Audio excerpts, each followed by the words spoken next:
Qu'est-ce qui lui prend à Jean-Luc Mélenchon, David Guiraud? Bonjour. Bonjour. Qu'est-ce qui lui prend? Écoutez, je sais pas, moi, avec tout le respect que j'ai pour Jean-Luc, je suis pas d'accord avec son tweet. Il est faux de dire que Madame Braun-Pivet appuie un massacre. Madame Braun-Pivet appuie un nettoyage ethnique à Gaza. Elle et tous ceux et celles qui, à l'Assemblée nationale, applaudissent, comme ça a été le cas le 10 octobre dernier, au soutien inconditionnel à Israël. Il y a 5000 morts sur la bande de Gaza. C'est les chiffres du Hamas. Il y a... C'est lesquels les vôtres? Vous avez Il faut sortir toujours ces chiffres. Ah bah, donnez-nous les Donner vôtres. une leçon de journaliste, pardon. Eh ben, très bien. Mais quand on donne un chiffre, il faut toujours donner sa source. Quels sont les vôtres?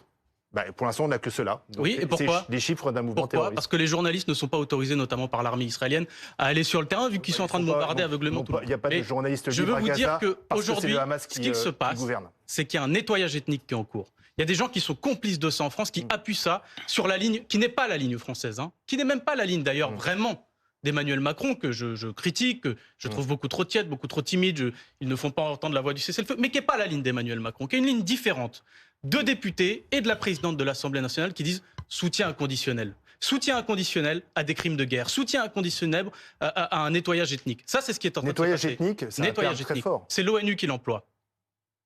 À Gaza, nettoyage ethnique. Pour vous, oui, c'est un nettoyage ethnique qui se Est-ce que c'est un nettoyage ethnique? Quelqu'un a la définition? Non, vous l'avez pas. Le nettoyage ethnique, c'est la volonté. Vous savez très bien que c'est pas un nettoyage ethnique, c'est une guerre contre des terroristes islamistes. On va partir sur pas parce qu'ils sont arabes qu'Israël les attaque, c'est parce que ce sont des islamistes terroristes. Un nettoyage ethnique, donc le c'est la terme pour moi volonté. est totalement impropre. D'accord. Un nettoyage ethnique, c'est la volonté d'effacer d'un territoire, de sortir d'un territoire une population.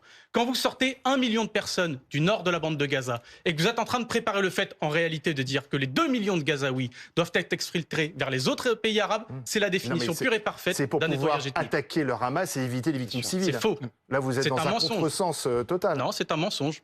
Ah bon? L'armée israélienne veut prendre le contrôle de la bande de Gaza. Voilà. Elle ne veut pas éradiquer le Hamas, elle ne l'éradiquera pas. Mais ça, c'est votre interprétation. Non, c'est pas une interprétation. Non, il ne proclame pas vouloir éradiquer tous les Palestiniens de la bande de Gaza. Moi, j'ai jamais vu quelqu'un qui prépare un nettoyage ethnique dire je fais un nettoyage ethnique. Hitler, en général, vous avez raison, il disait ce qu'il faisait. Donc vous êtes en train de comparer finalement le gouvernement israélien à ces méthodes-là? Non, vous inversez les choses Arménie, en fait. Non, mais en Arménie... Pour vous, le Hamas est un mouvement de résistance et celui qui fait un nettoyage ethnique, c'est Netanyahou, c'est ça? J'essaie de comprendre votre pensée. Je ne dis pas que le Hamas est un mouvement de résistance, ça n'en est pas un.